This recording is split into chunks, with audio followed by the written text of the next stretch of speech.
Well, hello, everybody. It's me, Rashi. We are, what is it, May 23rd. Get lost. We can't believe that it's almost the end of May. The newsroom is pretty busy right now. We're dealing with some breaking news over in the Conroe area, and there was some weather as well, which you may know about. So, yeah, all that happening in the background here. But I wanted to make sure that we did this live stream because it is so very important. I know that May is Mental Health Awareness Month, but really it's something that we should be talking about throughout the year because mental health doesn't just go away after May. But I am glad that we're making the time to talk about something that is so important and really something that can affect anybody. And you don't even know that it could possibly affect you, your family, someone you know. And we're talking about suicide. And it has become, the statistics, unfortunately, are pretty staggering. And the trend is going in the wrong direction. And there are many younger people who are taking their life. We're talking about from 10 to 14 years of age. I believe the statistic was 10 to 24, 24 to 30. Speaking about it being the second leading cause of death in the U.S. So I did have a very powerful story that we aired yesterday in our 9 p.m. hour. It's on our website right now, fox26houston.com, and also aired in our 5 p.m. hour where we heard from Kim Hess and her story. And it's really all about raising awareness and letting people know about all of the resources that are out there so that everyone can be helped in whatever part of their journey they're in. So I'm going to introduce you first off to both the lovely ladies that we are speaking with today. Hello, Kim and Nicole. Thank you for being here. Hi, Thank you for having us. Thank Yes. you. So, Kim, I was going to start off with you. If you can first explain sort of how suicide has affected you and your family. Yeah. So if you watched the story last night, you learned that we lost our 16-year-old daughter, Cassie, to suicide just 5 days before Christmas in 2015. And, it just completely caught us. I mean, it blindsided us. There were absolutely no signs. I mean, that was not on our radar as a family. Cassie showed no signs. She was not what you would think, someone who was contemplating suicide would look like. She wasn't depressed. She wasn't being bullied. She wasn't, she didn't show any outward signs of hopelessness that we saw. And so for her to just take her life that day, it just completely shocked us as a family. And, it just wasn't something that we could prepare for. She didn't give us an opportunity to be there for her. She never opened up to talk about it. And so, that's one of the things when you say that, awareness is so important. It truly is, because, if you're not even as a parent, if you don't put that, in the back of your mind or even in the front of your mind, if you're not just, aware that your child, your family could easily be affected by suicide. No one is immune to that. And so it's so important to have these conversations with your children. So, they feel like they can open up and talk to you about anything. So if there's one thing that I could tell any family is please just open up those conversations with your children. There's no reason why anyone should feel like they can't talk about suicide. And, I just want to bring out like how strong your message is and how amazing and grateful I am that you are speaking about this. And I'm sure that it's gotten, in every event that you go to, we were talking about life events. It's very difficult. One thing that really stood out when we were having our conversation is how you said that you think that the pain will stop if you end your life, but the pain just transfers on. Can you elaborate more on that? Yeah, I mean, and that's so true, because the pain doesn't just go away. It just gets passed on to the survivors. And, and it's affected our family in so many ways. We had, of course, all go through therapy, and I mean, losing a child is the hardest thing any parent could ever go through. That's not something that you ever get over. And then losing a child to suicide just adds so many more layers to the whole grieving process, because you always ask yourself why, what if I did this, what could I have done. And so, it's we've all gone through counseling, and I just highly encourage any family who has had a loss like that, please seek counseling, because I mean, healing from something like this is a slow and long process. And I don't know if you truly ever heal from this, but you just learn how to live differently without them. And I'm sure you sharing your story is helping so many other people. And Nicole, I'm going to bring you in this conversation because you're with Mental Health America of Greater Houston, and you do Yes. training there. So explain to me what kind of situations that you've encountered and what your training does. So our training is basic gatekeeper training, and what they mean by gatekeeper is anybody in the community. And Kim, I just want to thank you for being so brave and having these conversations, because that's really what it's about. Do you know what the protective factors are? What are the things that keep your people safe? What are the risk factors? What are the warning signs and warning factors? And then do you know how to approach someone who may be experiencing or exhibiting some of those signs of suicidal ideation, and how to connect them to care? That's really what those trainings are all about. And so I've trained in a variety of places. We have like law groups, hospitals, and et cetera. So it really is the gamut. One that really surprised me was hotels. I didn't realize that that was also an issue with hotels. I think it was the DJ from the Ellen DeGeneres show did the same thing. He went to the hospital and died by suicide. I'm not the hospital. He went to a hotel and died by suicide. And I think there it's just kind of, I'm not a burden. I'm not, pestering anyone or anything like that. Because sometimes those are thoughts that are on, their hearts. They feel like they're a burden, and I don't know how to share that with anyone. I don't know who to open up to. Yeah. So those are some of the things that come out in the trainings. So I sort of want to separate this into two factors. One being someone who is thinking about suicide. There's so many resources out there. I would say that for many of them, they may not even know what's out there. What are some of the, I would say maybe top three that you would tell people if they are? I know we have the number, and but what would you explain to people who are out there watching, maybe seeing this, what they need to do immediately? I would say immediately talk to someone. If you don't feel safe to talk to someone, a close family member, a friend, a clergy member, or anything like that, you can also text. So I think you can text home to 741-741. That's a crisis hotline. 988 is also available, talk or text.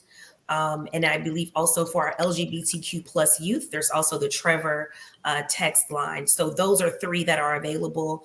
In one kind of trick of the trade that I've also heard is to save those numbers in your phone under the letter A, so that they're right at the top and available, and you never know in any crisis situation when you're going to need them. And they are available. They will talk. They can text, because that's usually our younger people. They love texting. They don't want to talk to anyone. And it can also be scary to actually say it out loud to someone that, hey, I'm not okay, and I'm considering hurting myself, or I don't want to live to see tomorrow. And I've talked to parents and other children, teenagers, and it's with social media now, especially because you see these like highlight reels of people, and you think that this is reality and this is what you need to be like, and there's a lot of pressure that you put on yourself. I mean, it's so important to continue the conversation with someone, to know that you're not alone. And I would say, just from my speaking with other people, teenagers, and also with parents. I mean, parents get frustrated. We get all, tangled up and feeling some kind of way, and we have to have a release, in some way. And I think with the way that the world is now, especially with all the digital stuff, we have to make sure we keep that a priority. How, Kim, have you been able to prioritize your mental health as a mother throughout Yeah. this process, and just in general? It's kind of hard to separate that. A mother is the usually the fixer of the family and keeps the whole nucleus together. And so I guard my family from all of the work that I do in the community for suicide prevention. Because it's on it's on our minds all the time. We're reminded by it every time we look at a picture, every time we hear a song. We're constantly reminded. So I try to keep that a little separate from all of my suicide prevention work I do, because it's important for for us to stay strong and and to continue our mission. I go out there and I speak to schools all the time, and I mean kids as young as junior high. And every time I go out there and share Cassie's story and just talk about the whole suicide in general, and talk about how it's so important for them to talk about their feelings. Every time I'm done, kids come up to me with tears in their eyes and just hugging me and thanking me for for opening up the conversation and for allowing them to feel like it's okay to not be okay. Because that's we constantly say that it's okay not to be okay, but it's so true. I mean, those few words are so true. And so I always ask them every time. I'm like, who are you talking to? And they're like, nobody. They're not talking to anybody. They're not talking to their parents, to their friends, to their teachers. So that's our biggest challenge, is to just open those conversations and remove the stigma about suicide. That year that we lost Cassidy, I know there were at least 6 other students in our community that died by suicide, and we didn't know any of them. Cassidy was one of the last ones, and no one was talking about it. So I think by having these conversations like you're having with us is helping so much for people to realize there's no shame in talking about your mental health. And that's the biggest thing, is no shame in talking about it, because, anxiety, depression, all kinds of things, they happen to almost everyone. And it's kind of like, I would say us growing up, or, generations before, it wasn't talked about as much. And now it's like in the forefront, right, and we have to take that out. And I think as parents, we need to share all our struggles with our children. We need to not just always only talk about all of our successes and all the things that we've accomplished in life. Let's be honest with our children, share them our struggles. That way they know that, wow, they're human. They can actually talk to us and we'll actually understand. And I'm sure, Nicole, that's what you do in your training as well. Absolutely. And just kind of like mentioning what you were talking about, the highlight reel with social media, we always get to see the pluses and we don't get to hear or see the minuses. What is the resiliency that you have? What were your coping skills? How did you get over it? Because there is that kind of veneer to appear perfect. And just for us to know that it's okay. There's an open space. People want to hear from you. They care about you. And that's really important to reiterate, and regardless of the topic.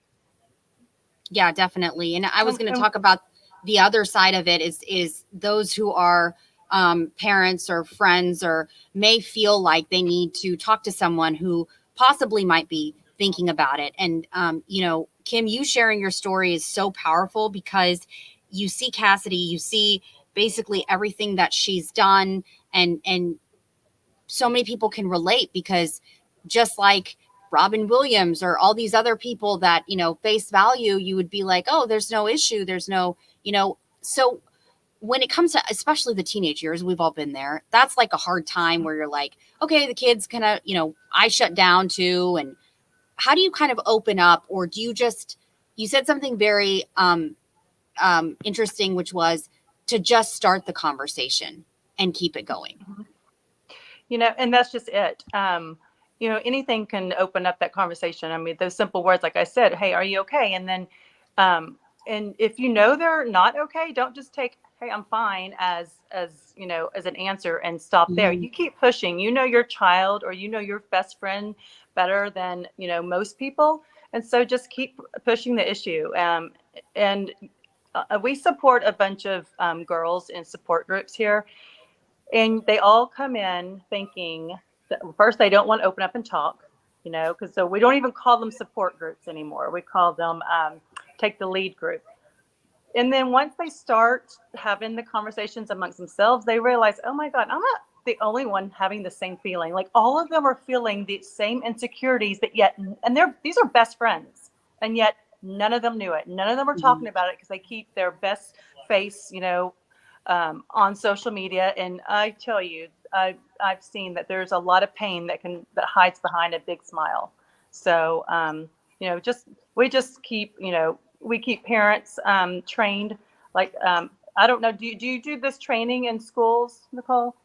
Yes, one of our other program areas, the Center for School for Behavioral Health, they have a youth suicide prevention module, and they work with youth-facing adults to make sure that they're aware also, because it can happen in a moment, and knowing that suicides happen sometimes in clusters, right? Like you mentioned with Cassidy. So it's really important for not only teachers, other students to be aware of what we're looking for and who to like tap into for that help and support.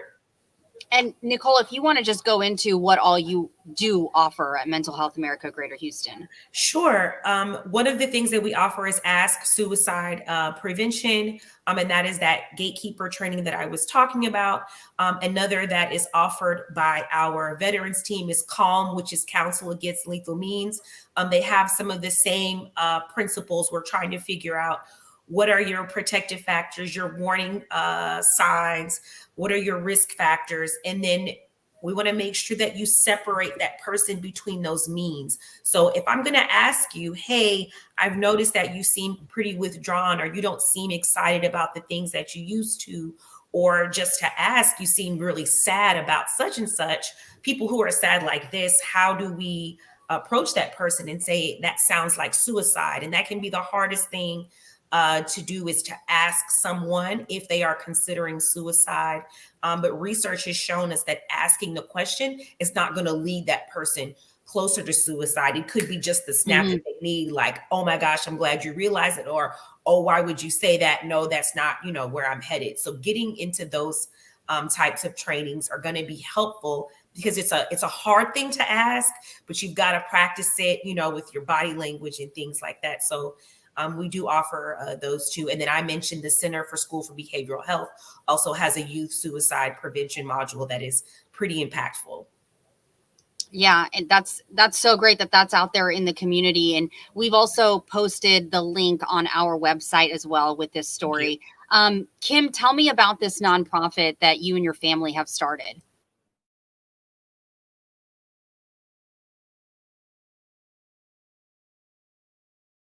We knew that the students and the teens had to be part of the solution for them to not lose any more peers to suicide. So we felt it very important to get this message into the schools. So we started Join for Hope clubs in the schools, and this allows the kids to openly have these conversations.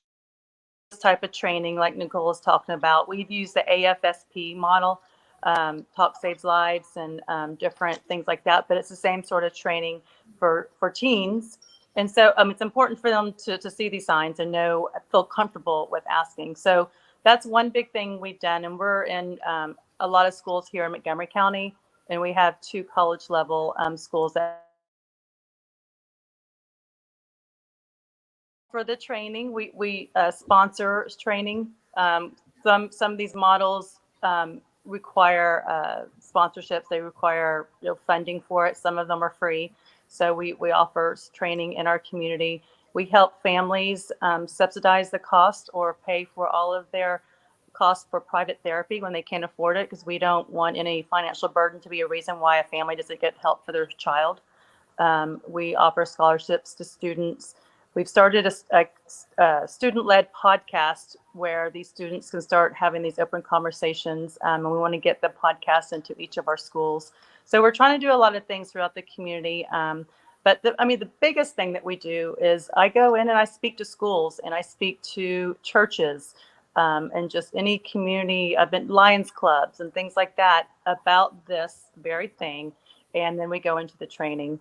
And so, it's something that you can't even start too young. I mean, I've talked to families where they've had their 5-year-old, not 5th grader, talk about having a plan for suicide.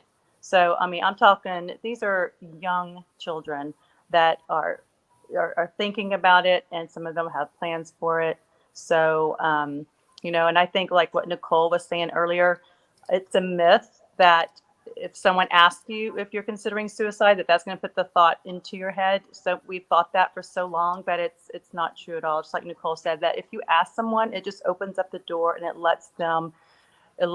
just releases the burden and it lets them talk about it. So I think it's just so important. And that's such great work. And I'm sure, Nicole, what you are doing is amazing too. But I think the most powerful thing is really what Kim is doing and with her message. And I can't, thank you enough for doing that. And I know that I want to do another story about how there's a bigger effort where they're trying to do in Montgomery County. So we'll be talking about that pretty soon too. But before we go, is there anything that you'd like to impart to parents? I know that Kim, you were talking about the advice you wanted to give them. Oh, yes. I mean, just biggest advice is just don't ever assume that this won't happen to your family. I mean, listen to stories like mine. There's unfortunately a lot of stories like mine. And we thought we were doing everything right. We were very connected to Cassidy. She had great friends. She had a great support group. She was at school, at church. I mean, she was doing everything right. She was a varsity cheerleader, but yet she was hiding something that she couldn't come out and talk to anyone about. So just as a parent, please just slow down, listen to your children, just notice any of these signs. First of all, learn what these warning signs are. And then if you notice them, I mean, don't dismiss them and don't just assume that they're being dramatic or having a bad day or a week. I mean, just really this day and age, we as parents can't dismiss anything. So and the most important thing is trust your gut. If your gut tells you something just ain't right, guess what? Something probably is not right. And your child is probably just begging for someone to notice and for them to start the conversation. Thank you so much, Kim. And Nicole, it's great to know that resources are out there. I literally was just kind of Googling and you guys came up and I didn't even know, my ignorance, but I didn't know, this existed out there. So thank you. And what would you like to say to parents? I'm going to echo what Kim was saying, that I think it's important to get your information, know where and how to refer someone, even if it's a family member, a friend, whatever it is, know how to refer them to services. Don't be afraid to ask them the question. And you do have to ask it very directly. Are you thinking about dying by suicide? Are you thinking about taking your life? Are you thinking about not waking up tomorrow? So you have to ask, and I would say ask again, because sometimes we blow it off like, oh no, I'm fine, because we don't want people to get too close. It's something that we're holding close to the vest. There's a lot of stigma involved with even having suicidal ideation, but encourage that person to know that you are there for them, that those thoughts are not normal, but they're also temporary. And so you want to make sure they're not making a permanent decision on temporary feelings. And so just making sure that you're well educated with those warning signs, factors, and how to refer someone to services, I think is the best thing you can do to help save a life. All right. Thank you both so much for being here tonight. And I'm sure it's made such a big impact. Thank you, Kim and Nicole.